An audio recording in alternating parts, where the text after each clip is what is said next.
Okay, here we go. Welcome, welcome. It is Tuesday at 2, and I am your host, Gabrielle Senza, for episode 7 of The Thriving Creative. I'm your host, Gabrielle Senza. I'm an artist, an activist, an empowerment coach, or I like to say self-empowerment coach because I do not empower others. I just help them find their own empowerment from within, whether it's around creativity, around health, around sexuality, around pleasure, uh, around their career, their relationships, whatever it is that they are seeking to feel stronger, more confident in, that is where I like to help them grow. So, yeah, self-empowerment coach is probably more accurate than being an empowerment coach. So, anyway, today we are talking about today's episode is called Aligned Ambition, and it's goal setting for heart centered success. So, I imagine that most people that are coming to my podcast to come to the video channel on YouTube, you are probably pretty heart centered and you're probably also creative. And that's perfect because those are the people, you are the people that I am really thinking about and devoting a lot of my time and energy and focus and uh, work around, my creative work around. I recently put together a short ebook, a 30-page ebook called The Artist's Guide to Financial Freedom. And that is a pretty condensed book on a guide, literally, on the 6 steps to success for artists, like how we can expand our income, how we can create a legacy, how we can build our wealth and make our money make money for us and all of that kind of thing. So if that's something that is of interest to you, you can look on my channel. You'll probably find a link to it. I will put it in today's show notes at some point when I load it up on YouTube. And I invite you to check it out. It's also part of becoming a member of the Create Collective, if that's of interest to you, because the Create Collective is where creatives get together and on a weekday basis every morning, 9 to 11 Eastern, we tap in, check in, we talk about what it is we want to accomplish in the next 90 minutes.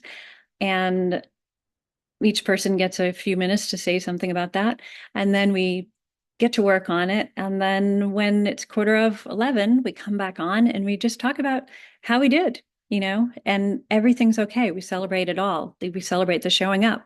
We celebrate, making a micro baby step forward on one of the things. Maybe you didn't do all 6 things you put on your list, but you did like one thing or one half a thing. It doesn't matter. The point is that you have someone that's cheering you on. You have people that are also making incremental steps forward on their own goals and their own exciting projects. And some of them are not exciting projects. Sometimes the 90 minutes is just on categorizing your financial statements because you're getting ready for your tax person, which is what I need to be doing.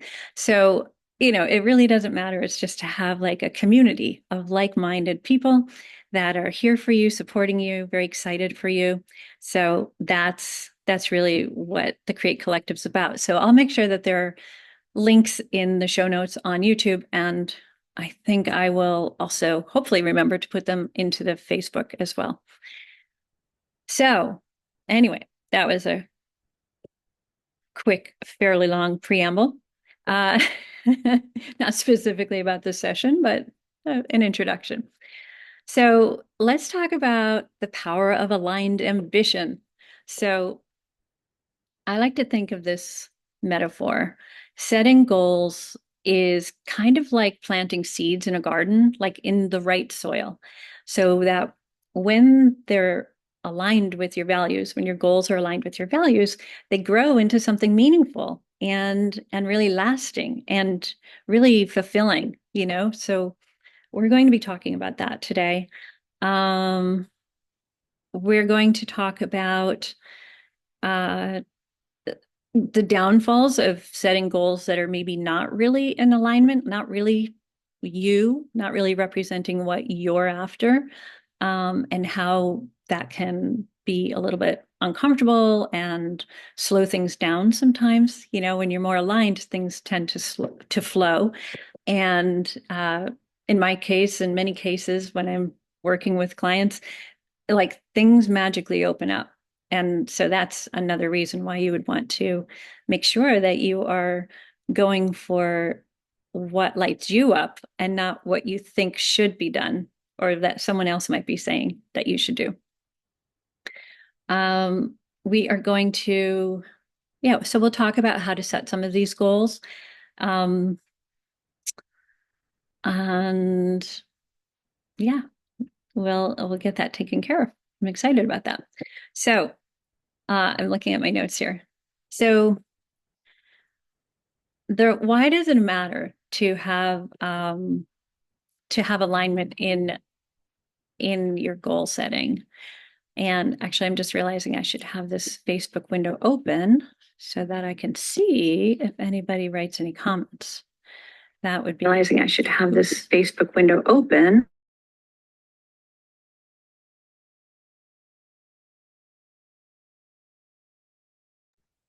That is the wrong thing. How do we do this? That is the wrong thing. Oh, so I shut that up. Okay. So I think, oh, good. Valerie made a comment. Right on. Hello. Okay, good. Then it is working. We have the comments section working on Facebook because I am live streaming live over to Facebook. And this recording will be put up onto YouTube later today. And so it will also be available there. And yeah, can come hang out with me in either of those locations and leave comments and messages. I'll try to answer all questions, any questions. Also, just talk about what resonates for you when when I'm looking at, when we're going through all of this material. Ooh, today I'm going like 100 miles an hour, so I'm just realizing like I need to slow down. Take a big deep breath in. All right, so what I wanted to talk about here is the importance of making sure that we're not trying to fulfill somebody else's goals. You know what I mean? So I'm going to go back to my notes here. Yes. Oh, yes. Okay, good. So here's the metaphor that I wanted to share. It's like climbing the wrong mountain. So sometimes we think that we need to chase a certain kind of goal and have a certain kind of success. And it turns out that it really doesn't feel right to us for whatever reason. Well, mainly because it's not really representing your values. So you'll notice that when that's happened, sometimes you might feel really burned out or really unfulfilled by reaching that goal. I think I've shared in other episodes that I had a gallery that I really liked, and we did really well together for many, many years. Sold lots of paintings, industrial style paintings and such. And there was a certain point when I was changing my work, and he really didn't, my dealer just really wasn't into it. He wasn't into the new direction. So I was suddenly in this position of having to choose, do I continue working with him and providing him with the kind of work that he likes? Or do I make the leap and do the scary thing and continue on my path with the work that I'm really moved to do? I will be honest, I did try to fulfill his wishes and thinking that that might help generate more money for me sooner. But this is like a really good example of the problem here, that by choosing that path, I was not really happy making the work. the work didn't end up being that great. The sales didn't really happen. So you see, like it was so misaligned that it just didn't feel good in any way and it didn't pan out. And so I did, pretty soon just decide like, okay, well, um, I guess this isn't where I my work is really meant to be right now. And I will find other dealers and other galleries that will show it, or I'll create other methods for supporting myself because I didn't want to try to be making paintings that I wasn't excited about. I don't know. Let me know if that resonates, if you've ever been in a situation like that. And yeah, it can be really hard, especially if we're like relying on it financially. So that it's a funny thing too, because I've tested it many times. So for me, I do know that when I go against what feels really aligned and what feels really right for me, then like all kinds of crap happens and it's really unfulfilling and it doesn't work out, like I said. And conversely, when I make the decision to stay true to my goals, that that then things open up. Like it might not be immediate or obvious. That's the interesting thing in my experience. Like I might sort of stumble upon or find things or things find me that become like, oh, I wasn't expecting that. That's pretty cool. Uh, that might be a new avenue. That might be a new opportunity. And then it does, like things just open up and they flow. And then the conversations become easier, more natural, and uh, the doors open more easily. So in my case, that's what I've seen over and over again. And also with my clients, I love, you know, my favorite part of my job as a empowerment coach is reflecting back to people their brilliance, their creative genius, their their powers, their superpowers, and to remind them of what they have stated as their goal. Like when I've seen them light up about something, right, Valerie? Yeah. And when I see them light up about one of their goals and something happening, it's so beautiful. And that's my job, is to remind them, like, so that when people get discouraged and they're like, oh, things aren't working out, or they stop believing in themselves, I'm like, oh, wait a minute. Do you remember when you did this thing, this this little thing, and it became super easy, or this opportunity opened up for you? And then they go, oh yeah, right. And so then it like kind of buoys them again, right? So that's my job. I get to reflect back your genius, your creativity, your brilliant ideas, um, because we tend to forget them. If you're anything like me, you might doubt yourself, you might second guess yourself, you might get exhausted and frustrated about like what's happening or not happening. So that's why as a coach I get to keep an eye on those things, track them, and remind you of like really just how brilliant you are. And by the way, if you're watching and you want to drop a question into the comment section in Facebook, I can see that today, which is pretty awesome. So go ahead and ask a question. So let's see, I wanted to talk about sort of, yeah, climbing the wrong mountain. You get to the top and you're like, oh, this view isn't anything like I imagined. This trip was nothing like I wanted. And then it's like all that time was wasted, right? Because you're going up the wrong mountain. So let's make sure that you are going up the right mountain. Uh, let's see. So I want to jump into sort of how it happens that we sort of set the wrong goals. And that can often be, like I said, financial reasons, or it might look good on your resume, but it doesn't really feel like the thing you really want to do. I just talked to somebody who's teaching school in Buffalo and doing really well at her job, but she really does not love living in Buffalo. So that's, there's going to be some soul searching there. some new decisions that need to be made, and some curiosity, some research and investigation that she'll take part in to make her next move. Let's see. So, oh, and yeah, here's another great example I wanted to mention. Georgia O'Keeffe, who she famously left New York City's art scene to pursue a quieter, more fulfilling creative life in New Mexico because she really, really loved the solitude, the nature, and the freedom that was available to her by being so far out of the New York art scene, right? So she could be inspired by the nature, she could have the freedom to play and experiment, and um, and it was much quieter. And I can totally relate because I love my solitude. I love it.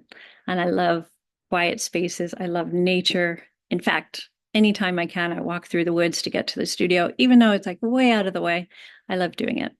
So I see a question here from Valerie in the chat. Do you think climbing the wrong mountain is more of a personal choice than a spiritual, soul fulfilling one? That's a pretty complex question, and we could go pretty deep on the sort of metaphysical level of that question. I just heard some scary monsters outside my window. Uh, they're probably the teenagers getting ready to paint the windows. Uh, do I think climbing the wrong mountain, is more of a personal choice than a spiritual, soul fulfilling choice? Well, I guess it really depends on how you made the decision to climb that particular mountain, right? Was it something to prove to yourself, or were you doing it to prove it to others? Um, was it not aligned with the values, right? So let's look at this other metaphor, which I dig it, the compass and the map. So if you think about it, the values, like what really matters to you. So for example, Georgia O'Keeffe wanted solitude, nature, and to have the freedom to explore what she wanted to do with her paintings. And so that's a good place to start. What are the key things that really are important to you and that light you up? Those are your values. And they guide you towards your true north, right? So then if you think about the goals are basically your map. They help you get there. They help you set the path for arriving at your goals. So we have the process. I have some notes here um, to help you chart the specific steps to get there, right? So first step is to define your core values. What brings you joy in your creative work? What impact do you want to have? Do you want your artwork to have in the world? So think about that. Maybe write down 2 or 3 or 5 of these values that really mean something to you. Uh, for me, it's like I said, solitude, creative freedom, and creativity, connection, and especially change. Like my focus is so often on how can I help facilitate change that people desire, right? And that they know that they need and they want help with achieving. That totally lights me up. So that's one of the values I want to bring to the world, is like the power of helping others overcome their limiting beliefs, their old patterns, and to often we have these really limiting beliefs about ourselves and about our work and what matters and what doesn't matter, and boy, that can be really hard to get out of on your own. So that's one of the places where I love working with people.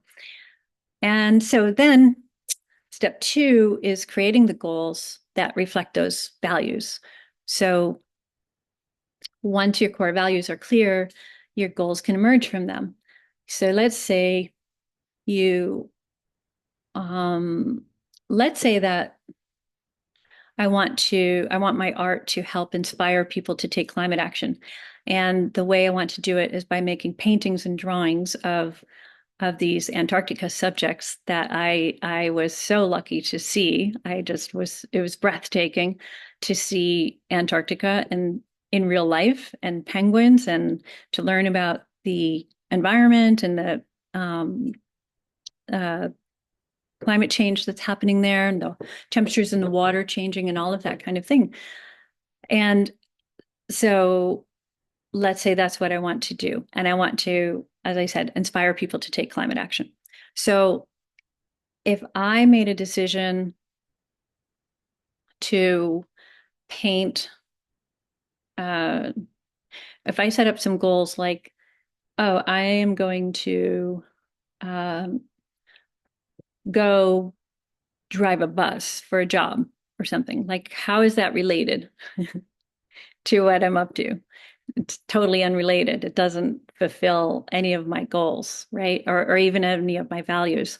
So I would need to think about, like, okay, so what do I need for that? I need to make sure I have the space to create this work. I need to make sure I have the materials that I want to create this work and the time that I want to create the work. And ideally, even a place where people can see the work. Maybe I have a show scheduled in the future, or I know who I want to talk to try to schedule a show in the future where people can see it. Or maybe I'll just show it online. There are so many choices.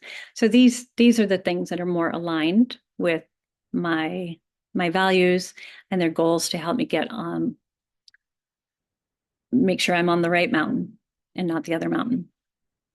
So I'm pretty sure that probably makes sense. You set your goals based on that. And uh, step three is balancing ambition with self compassion. And what does that mean?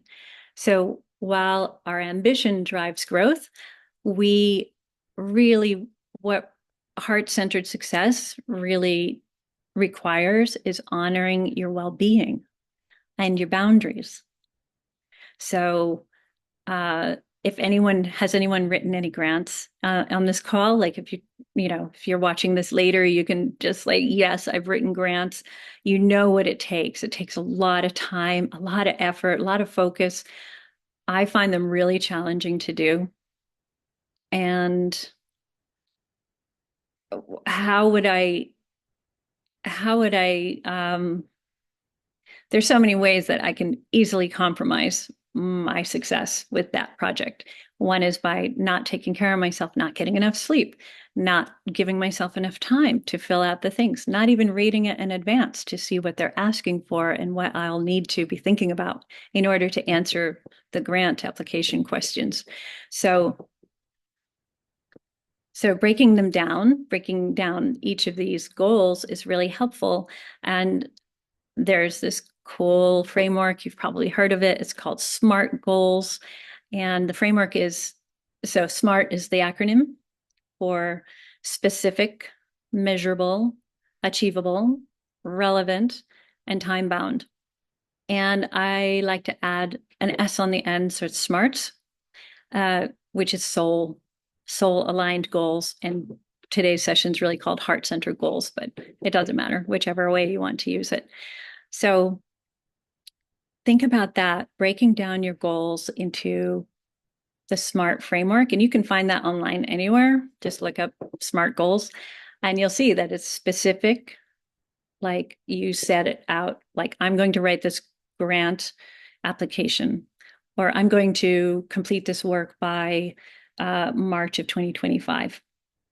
And then you can like work backwards from that and make your plan. I have had a tendency for years and years, tell me if this relates, of procrastinating and putting it all off to the last minute and then just feeling so rushed and so crunched for time and just really angry at myself and dissatisfied with the work I'm creating and just thinking like, oh, it'd be so much better if I'd only done, X, Y, and Z. But we learn from these things. Can you relate to that? Have you ever pushed things to the very last minute? Yeah. Yeah, right. So what are some other ways we can work with this? Let me see. Yeah. So I'm just checking it out. So if you didn't get a chance, write down the framework, and it's for SMART. It's specific, measurable, achievable, relevant, time bound, and you can add soul aligned, right? Does it come back? Does it really get you towards your true north? So here are a few tips, some strategies for staying aligned to your core goals, right? So tending the garden, if you think about it, goals like plants need your regular care and attention. And staying aligned requires revisiting and nurturing your goals as your values evolve.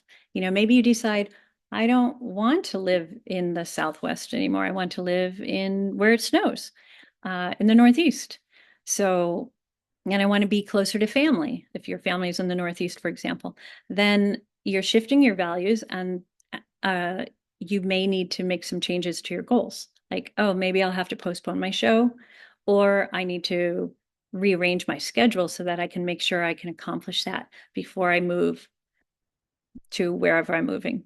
You know what I'm saying? Yeah, that's great. Um, So for tending the garden, I definitely recommend that you set aside some time every month and just reassess, like, where am I with my goals and with my values? Like, has anything changed? Do I need to change my goals and adjust them so that I'm not stressing myself out, or I'm missing important deadlines or something like that? It's also super important to set boundaries. This was also hard for me. Making sure that you're able to say no to the opportunities that really don't line up with this goal, right? So let's say I have set my goal to encourage people to take climate action. I want to inspire them through my artwork that's based on my trip to Antarctica, and it's going to be, icebergs and glaciers and the wildlife and the penguins and things like that related to my work, maybe my performance work as well. But let's say somebody says to me, like my old dealer, for example, if he said, Gabrielle, I'd love to give you a solo show of your industrial landscapes, I would just be like, wow, that's a sweet invitation, but I'm not doing industrial landscapes anymore. I'm so sorry, you know? And is it hard for other people to disappoint other people? Like, I have had so much trouble with that. And it's really gotten me into trouble in the past, but I'm definitely better at it now than I used to be. But have you ever had that problem? Like, it's really hard to say no to anybody for something that sounds really good and they're trying to be generous and kind and all of that. Yeah, you know what I'm talking about, right? So be sure to take care of yourself and say no when it just doesn't quite line up. Um, I did actually, and sometimes you'll be surprised at what can happen. A curator reached out to me about a particular kind of work that I had been doing that she'd put into another show earlier. Yeah, not wanting to disappoint. I so don't like to do that. But here's what happened in this case. A curator reached out and she said, hey, do you have any more of those large scale landscapes? They're so gorgeous. I'm doing this show, blah, blah, blah. And I did have one of these paintings, but I didn't, I wanted to try something new. And so I pitched her my idea, which was to do a large scale wall drawing that isn't complete until it's destroyed. And it was an environmental piece. It's about the landscapes that um, the ecosystems that are being wiped out by, commercial development. And it's the kind of thing that like really, really breaks my heart. It actually makes me feel really sick when I see it happening. And so it was just feeling really potent that it was something I wanted to explore publicly in my work. So this curator actually loved the idea. She said, I mean, we don't have a budget, so we can't really pay you for the time that it would take to do it. But she said she would be willing to help raise the money to do it. So we figured out a way to do it. I was able to make this piece. It hit people viscerally, just the way I was hoping it would. They were like, why would you have that destroyed? Why would you destroy this artwork? And I was like, what makes my artwork any more important than the land that's being ripped apart, that's being destroyed here? You know, for another Walmart, that's so painful to me. And so they got it. And then they could make some different choices about what they would allow a corporation to do in their town or not to do, you know? So don't be afraid to, say no and maybe make a recommendation or a suggestion, pitch something else. You never know. Okay, so we talked about setting boundaries. Oh, and another good one is accountability partners. And you hear me talk about this a lot, which is why I actually started the Create Collective, because I really, really needed to have accountability partners. And I've had them throughout, I don't know, maybe the last couple of decades. It's been amazing, really helps me get stuff done. So I definitely suggest finding a mentor or a peer, or join the Create Collective if you want to stay accountable to your goals and your values. And we're there to support that. We're there to cheerlead you on and to hold that space for you to like go for your dreams and go for what really matters to you, right? Yeah, it's really so beautiful. Another artist that was in a position like this is Joni Mitchell. She stepped away from a mainstream music career because she wanted to explore more experimental personal work. And that was a really bold move, and it really worked out in her favor, but it was rocky in the beginning. It's not easy. And isn't that true about like pretty much any change that you might be going through, whether it's like with your family might see you differently, or your friend group might see you differently, or your partner might not be on board with the kind of changes that you want to make for yourself because they're more in alignment with who you see yourself as really being. So that's what the Create Collective is about. It's like really wanting to hold you to your highest vision for yourself, right? And how can you do that? And or where can you find out more about following that path that's lighting you up? So let's see if I have anything here more in my notes. And if you have any more questions, please go ahead and drop them in the chat.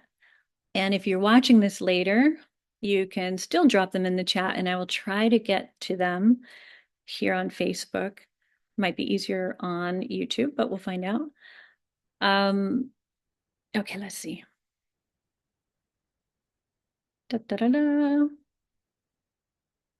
Oh, yeah. So the other beautiful thing, just to tie this into something I said earlier, is that the journey is primary and the destination is secondary. There's so many different ways that people say this. And one way is a friend of mine told me that his mentor said, your only job is to take the next right step. Beyond that, it's none of your business. Just one day or one step at a time. And it's really hard. It's really important to remind ourselves of this. And I'm just realizing as I say this, that this is a challenging one for me too, because I don't have a simple to-do list, for example. I might put like 12 things or 20 things on the list, which is impossible to do in a day. But still I do that. And then I don't feel great about it, right? Right? So just take the next one step. There's so many things that I love teaching my clients to do, things that I've learned that have helped me. Sometimes it's tapping, sometimes it's muscle testing. If there's too much chatter in my head that's saying you should do this, no, you should do that, no, no, no, no, and you have what about this and what about that, and you have this deadline, and oh my God, and then I'm just completely overwhelmed. And then sometimes I'll just ask a single question and find out through a muscle testing or a meditation or something like, what's truly right for me to do right now. And then put those blinders on and make sure that I don't try to figure out the next 10 steps beyond that, because I know I'll just burn myself out and just lose all my energy. So just the next right step and staying true to yourself, true to your goals, true to your values, right?